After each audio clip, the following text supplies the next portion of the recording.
नमस्कार दोस्तों, मैं हूं विजय कुमार और आप देख रहे हैं कैरियर कैचअप। कैरियर कैचअप एक डेडिकेटेड ऑनलाइन प्लेटफॉर्म है जहां इंडस्ट्री एक्सपर्ट आपको बताते हैं कि आप कैसे अपना कैरियर बना सकते हैं और कैसे अपना कैरियर ग्रो कर सकते हैं किसी भी स्पेसिफिक इंडस्ट्री में। तो आज हम लोग बात करने वाले हैं data science and data analytics industry के बारे में, और जिसमें आप कैसे अपना कैरियर बना सकते हैं और कैसे ग्रो कर सकते हैं और क्या क्या कैरियर अपॉर्चुनिटी हैं, इन सब के बारे में डिस्कशन करेंगे। तो आज हमारे साथ जुड़ चुके हैं राजेंद्र जी नमस्कार। तो राजेंद्र कुमार चितौरिया जी, आप डायरेक्टर हैं, को फाउंडर हैं प्रोयो टेक्नोलॉजी को, और आपको एक्सपीरियंस है 20 साल से ज्यादा का डेटा साइंस इंडस्ट्री में, और आपने करीब 10 से ज्यादा सर्टिफिकेशन अर्न किए हैं, जिसमें इंक्लूड हैं BI reporting, database management, data science, machine learning, deep learning, statistics, mathematics and some other related program. आपने काम किया है आईबीएम के साथ में, एचसीएल के साथ में, एनआईटी टेक्नोलॉजीज के साथ में, और हर जगह आपका जो सर्विस रहा है, एक्सपीरियंस रहा है, वो डेटा एनालिटिक्स में ही रहा है। और आपने Indian army, government, force, navy के लिए टेक्नोलॉजी और उनके अपग्रेडेशन में हेल्प की हुई है। दूसरी एक बुक भी है जिसको आपने लिखा हुआ है, business analytics with SAP studio. तो करते हैं अपने गेस्ट का। नमस्कार जी।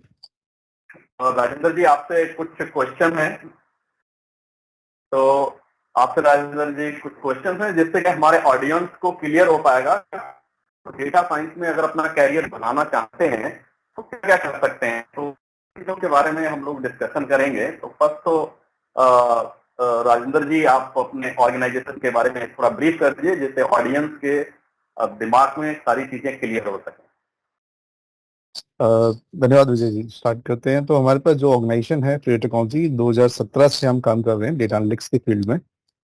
जो पोर्टफोलियो हमारे पास में, हम डेटा एनालिटिक्स से लेकर बिजनेस रिपोर्टिंग या वेब डेवलपमेंट के पोर्टफोलियो में काम करते हैं, और हमारा जो क्लाइंटेल है मोरलेस डेटा एनालिटिक्स पे ही ज़्यादा है। तो जो हमारे पास बिजनेस मॉडल हमारा है वो उसमें आपका प्राइमरली हम एआई और डेटा रिपोर्टिंग में ज़्यादा काम करते हैं। धन्यवाद, आपने जो अपने ऑर्गेनाइजेशन के बारे में ब्रीफ किया। तो हमारे साथ में कुछ ऑडियंस हैं जो फ्रेशर्स हैं, कुछ ऑडियंस हैं जो वर्किंग हैं, और तो आपको ये बताइए कि डेटा साइंस में अगर कोई अपना कैरियर बनाना चाहता है तो उसके लिए अपॉर्चुनिटी कहाँ कहाँ है, क्या क्या अपॉर्चुनिटी है उसके लिए?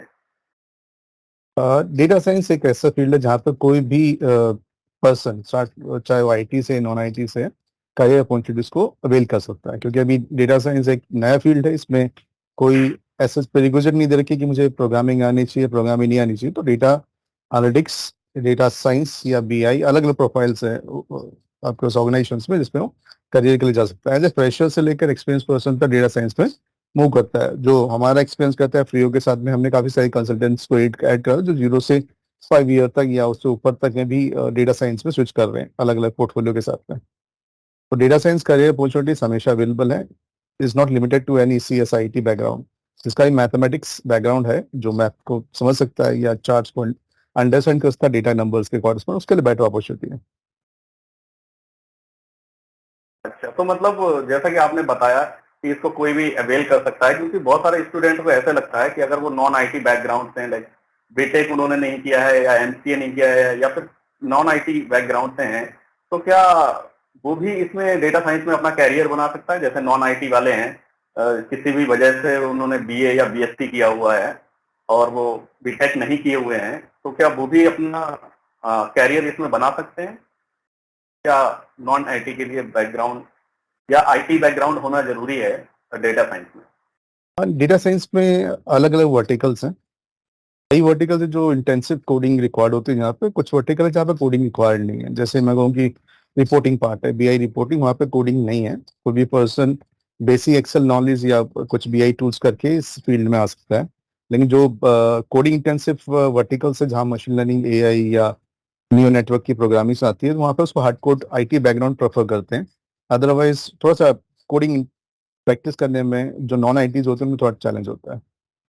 बेसिकली जो डोमेन आपके पास दोनों डेटा साइंस पोर्टफोलियो के अंदर में बीए, बीकॉम, बीएससी, बीटेक सारे अवेल कर सकते हैं इसमें, क्योंकि जो बीआई डोमेन है जिसमें आपके पास रिपोर्टिंग तक हम कैरी करते हैं, उसमें जो टूल्स रिक्वायर्ड है उनमें कोई भी कोडिंग पर से रिक्वायरमेंट नहीं है। तो इनकेस यूजर बीकॉम से है, बीए से है, इनकेस उसका मैथमेटिक्स अच्छा है, तो वो भी इस अपॉर्चुनिटी को एज कम्पेयर टू बीटेक और बीसीए को अवेल कर सकता है। मतलब जो उसे सिर्फ टूल्स ये सीखना है कि टूल्स कैसे यूज करना है, क्योंकि कुछ आपने बताया कि सिर्फ बहुत सारी ऐसी ही पोजीशंस हैं, डेजिग्नेशन है जहाँ सिर्फ उसे टूल को यूज करना आना चाहिए, बिल्कुल सर। राइट। उसे किसी भी तरह प्रोग्रामिंग नॉट रिक्वायर्ड है। लेकिन कुछ करेक्ट। ऐसी हैं, ऐसे फील्ड, ऐसी जगह है ऐसी जहाँ पे उन्हें कोडिंग की रिक्वायरमेंट होती है, राइट। करेक्ट। तो अगर कोई अपना कैरियर इसमें स्टार्ट करना चाहता है, या फिर कोई अपना कैरियर जब बनाना चाहता है इसमें, इसको डेटा साइंस को एज ए कैरियर लेना चाहता है, तो उसे क्या क्या सीखना पड़ेगा, क्या क्या आना चाहिए उसे? क्योंकि बिकॉज ये टेक्निकल चीजें हैं जो भी हमारे कॉलेजेस में, यूनिवर्सिटीज में पढ़ाया जाता है, वो डेटा साइंस का पार्ट नहीं होता है। तो अगर उसे डेटा साइंस में स्विच करना है तो उसे क्या क्या सीखना पड़ेगा, यानी क्या क्या आना चाहिए उसे? नहीं, बेसिकली जो कोई भी स्टूडेंट जो आईटी, नॉन आईटी या किस भी बैकग्राउंड चाहता है, तो बेसिक अंडरस्टैंडिंग उसको दो चीज़ों की क्लियर होनी चाहिए। बस बेसिक चीज जो आपके मैथमेटिक्स का ठीक हो। जब हम मैथमेटिक्स कहते हैं, इट डजंट मीन कि मुझे पीएचडी लेवल की मैथमेटिक्स चाहिए। 12th क्लास की मैथमेटिक्स अच्छी है आपकी, तो you are good to go. Statical analytics हैं जिसकी एबिलिटीज आपको ग्रो करनी पड़ती है, कैसे नंबर्स को अंडरस्टैंड करते हैं बिजनेस पर्सपेक्टिव के लिए।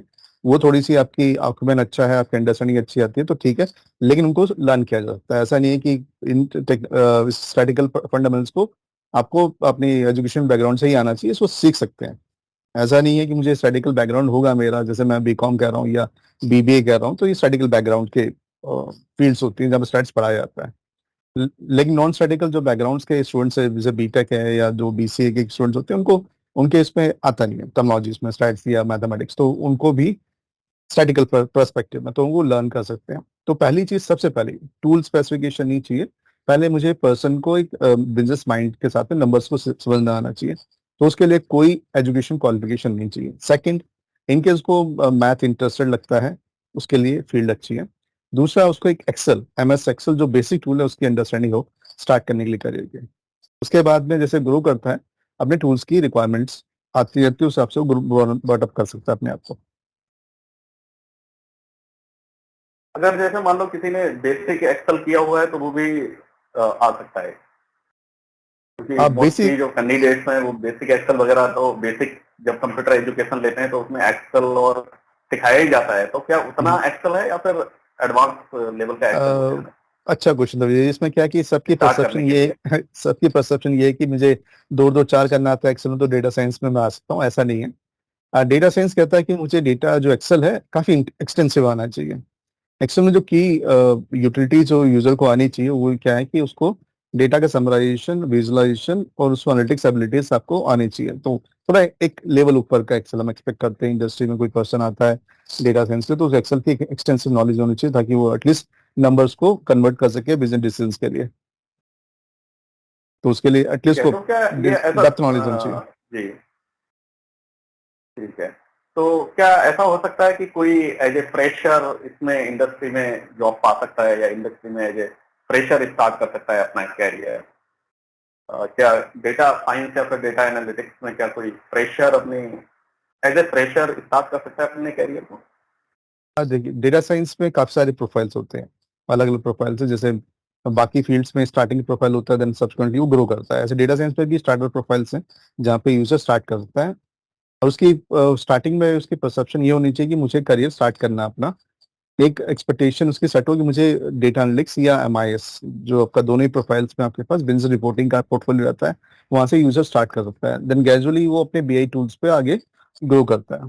तो एज ए फ्रेशर कोई जाता है स्टार्टिंग में, तो एक्सेल बेस पर ट्रांजेक्शन्स को मैनेज कर सकता है। देन ग्रेजुअली वो जैसे डेटा बढ़ता है, उसका रिक्वायरमेंट बढ़ती है इंडस्ट्री में, तो अपने आप को ग्रो कर सकता है पोर्टफोलियो के साथ में।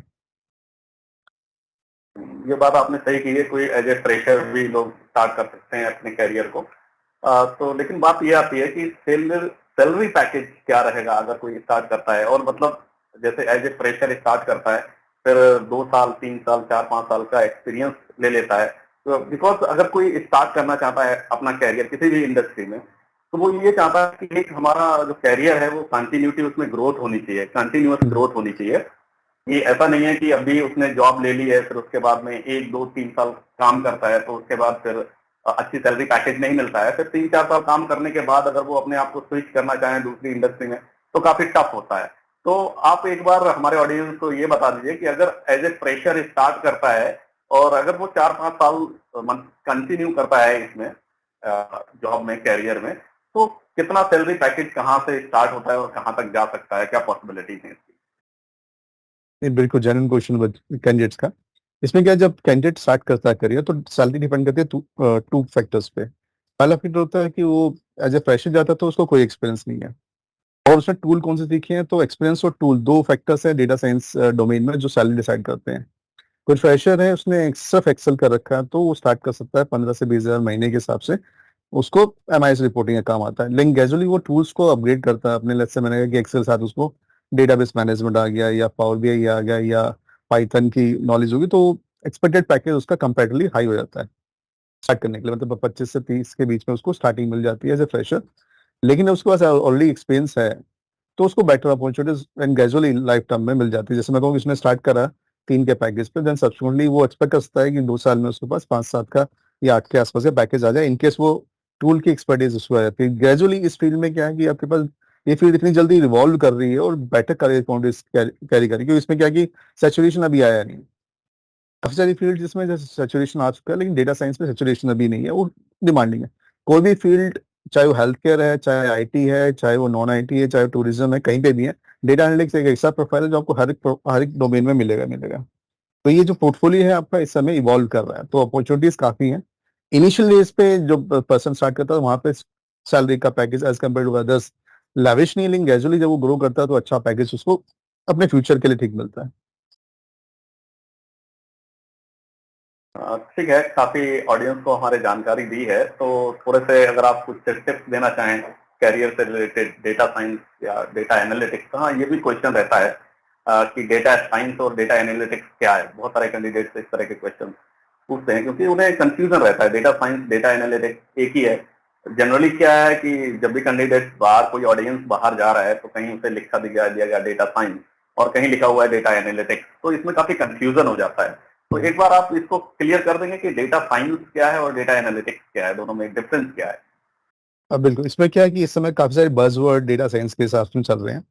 जो आपके पास बज़वर्ड क्या है, कोई मुझे डेटा साइंस बोलता है, कोई डेटा एनालिटिक्स बोलता है, कोई बीआई बोलता है, कोई बीए बोलता है, कोई डीए बोलता है। काफी सारे वर्ड्स इस समय इंडस्ट्री में एग्जैक्ट। चल रहे हैं। तो जो कैंडिडेट है फर्स्ट टाइम जो एस्पिरेंट है इस पोर्टफोलियो के लिए, उसको कंफ्यूजन रहता है कि किस प्रोफाइल में मुझे जाना है। तो डेटा साइंस एक बिगर अम्ब्रेला है जिसके अंदर सारे पोर्टफोलियोज आते हैं। इसमें आपके पास जो इनिशियल है, जो फर्स्ट फेज का पोर्टफोलियो आता है, डेटा एनालिटिक्स का आता है, वो डेटा साइंस का ही पार्ट है। मतलब डेटा साइंस के अंडर में डेटा एनालिटिक्स प्रोफाइल आता है। अब डेटा साइंस जो प्रोफाइल आपके पास है, वो जैसे ग्रेजुअली पर्सन ग्रो करता है एनालिटिक्स के साथ में, प्रेडिक्शन में जाता है, मशीन लर्निंग जाता है, डीप लर्निंग में जाता है, देन वो एआई पर्सपेक्टिव जाता है। तो जॉब जो आएगी डेटा साइंस पे नहीं आती, वो आती है डेटा एनालिटिक्स के ऊपर, एआई पे, या जो डीप लर्निंग प्रोफाइल्स में। डेटा साइंस एक, जैसे मैं फिजिक्स, फिजिक्स एक सब्जेक्ट है, डेटा साइंस पे एक सब्जेक्ट है आपका। इस सब्जेक्ट के अंदर में पोर्टफोलियोज हैं अलग अलग। कोई पर्सन काफी अच्छा है डेटा माइनिंग के लिए, डेटा माइनिंग प्रोफाइल उसमें जा सकता है। वो अच्छा है स्टैटिकल एनालिटिक्स के लिए, डेटा एनालिटिक्स में आपके पास स्टैटिकल एनालिसिस में चला जाता है। इनकेस रिपोर्टिंग में अच्छा है तो वो बीआई रिपोर्टिंग या डेटा रिपोर्टिंग प्रोफाइल होता है, उसमें चला जाता है। इनकेस वो कोडिंग अच्छी है, इंटेंसिटी अच्छी है प्रोग्रामिंग की उसकी, तो उस केस में वो मशीन लर्निंग या डीप लर्निंग प्रोफाइल में चला जाता है। अब यहाँ पे दो चीजें इंपॉर्टेंट है जो फ्रेशर इस फील्ड में आते हैं, इन सारे जार्गन के साथ में उसको एक माइंडसेट क्रिएट करना है कि जो इनिशियल प्रोफाइल्स को मिलेगा सिर्फ और सिर्फ डेटा एनालिटिक्स में मिल सकता है, और कुछ प्रोफाइल्स को नहीं मिलता। या कई केस में डेटा इंजीनियर प्रोफाइल मिलता है, रिसर्च इंजीनियर प्रोफाइल मिलता है। डे एंड पे पोर्टफोलियोज का डेटा एनालिटिक्स, डेटा इंजीनियर या रिसर्च इंजीनियर प्रोफाइल मिलता है स्टार्टिंग में। उसके बाद जैसे ग्रो करता है तो बीआई और बीए प्रोफाइल्स में वो कैरी करता है। देन सब्सिक्वेंटली ग्रो करता है तो वो डेटा साइंटिस्ट या डेटा मॉडलर, डेटा प्रोडक्टर प्रोफाइल्स होते हैं, अलग अलग नेशन में अलग नाम दे रखे हैं, तो उस हिसाब से ग्रो करता है। अब सैलरी पैकेज उस हिसाब से जैसे उसका एक्सपीरियंस ग्रो करता है, जैसे टूल्स वो ग्रो लर्न करता है, उसमें क्या करता है। तो टूल्स स्टार्टिंग में फ्रेशर्स के लिए, क्योंकि उसको आइडिया नहीं है टूल्स क्या इंडस्ट्री में, तो उसके लिए सबसे बेसिक टूल जो स्टार्ट करना है एक्सेल है। बेसिक स्टार्ट करना है उसको। उसके बाद में डेटाबेस, एक कोई डेटाबेस को आना चाहिए, चाहे वो एमएस सीक्वल सर्वर है, ऑरेकल है, माई सीक्वल, कोई भी। तीसरा टूल जो सबसे ज्यादा रिक्वायर्ड है, एक BI reporting tool. BI report tool में आपके पास पावर BI करके, MS पावर BI करके टूल है जो काफी ज्यादा यूज होता है माइक्रोसॉफ्ट यूजर्स के साथ में। जितनी इंडस्ट्री माइक्रोसॉफ्ट यूज करती है उसमें वो प्रेफर करती है पावर BI के ऊपर। अदरवाइज वो टैबल्यू, क्विक या दूसरे BI टूल्स पे चला जाता है। ये तीन कॉम्बिनेशन इनिशियली किसी पर्सन को जाने के लिए चाहिए।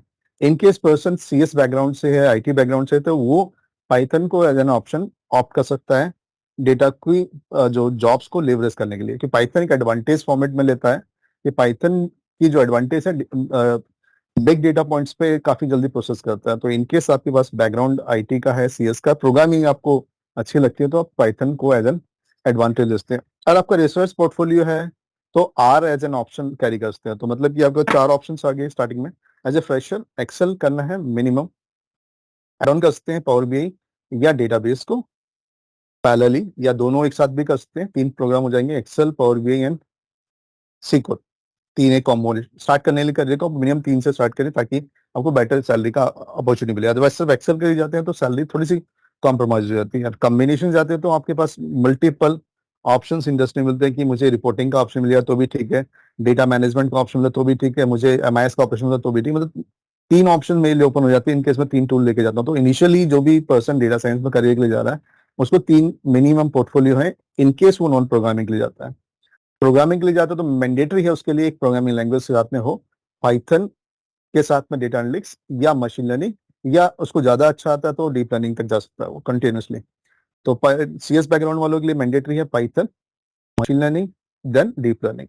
आप इंडस्ट्री में स्टार्ट करते हैं तो जहाँ तक मैं समझ पाया हूँ आप मुझे ऐसा लग रहा है कि डेटा एनालिटिक्स इंडस्ट्री है जिसमें आपको कंटिन्यू लर्निंग करनी पड़ेगी, लगातार बिल्कुल सीखना सर। पड़ेगा टाइम टू टाइम अपने आप को अपग्रेड करने के लिए। तो कुछ आप टिप्स देना चाहेंगे अगर हमारे ऑडियंस को कोई कैरियर अपना स्टार्ट करना चाहता है, तो कुछ टिप्स अगर आप देंगे तो उनके लिए बेहतर रहेगा, जिससे वो इंडस्ट्री में जल्दी से नहीं, अपना कैरियर स्टार्ट करके और उसे फिर बूस्ट कर सकें।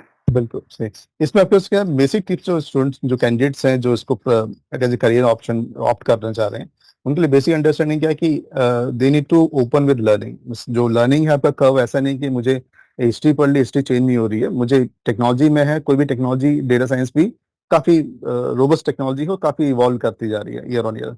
तो once you start your career you keep yourself open to learning, कि वो लर्न करता रहे। टेक्नोलॉजी आती है डेली बेसिस पे, उसके अपग्रेडेशंस आती हैं, जैसे चैट GPT पिछले साल नहीं था, नया आ गया टेक्नोलॉजी, इसको पे भी रिसर्च चला। उसके बाद आपको कि नेक्स्ट ईयर में वॉइस टू टेक्स्ट कमांड पे कुछ आ रहा है या इमेज प्रोसेसिंग में कुछ आ रहा है। तो जो पर्सन इस फील्ड में करियर के लिए जा रहे हैं, लॉन्ग टर्म के लिए खेलना चाहते हैं इस फील्ड के अंदर, तो उनको टेक्नोलॉजी के साथ अपने आप को अपग्रेड करना पड़ेगा। सजेशन ये है कि कोई पर्सन इंडस्ट्री में आता हो तो एक सर्टिफिकेशन के साथ आएगा, चाहे वो माइक्रोसॉफ्ट का सर्टिफिकेशन है, चाहे वो IBM सर्टिफिकेशन है, चाहे कोई सा सर्टिफिकेशन है। ये उनको CV या प्रोफाइल शॉर्टलिस्टिंग में हेल्प करता है। जैसे हम कोई हायरिंग करते हैं किसी कंसल्टेशन अपनी प्रोजेक्ट्स के लिए, तो वहां पे हम कैंडिडेट को पहले शॉर्टलिस्ट करते हैं कि उसने वो टेक्नोलॉजी सीख रखी है और सर्टिफिकेशन है, तो उसको एडवांटेज मिलती है शॉर्टलिस्टिंग करने में।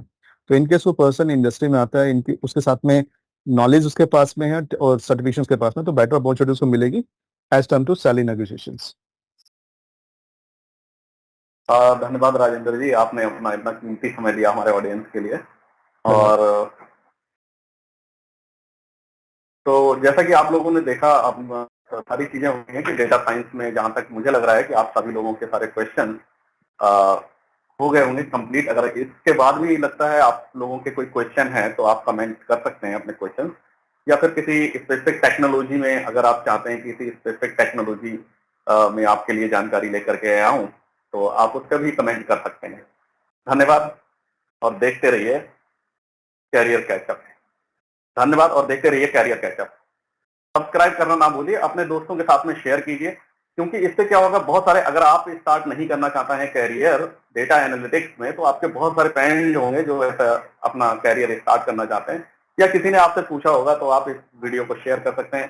धन्यवाद, नमस्कार।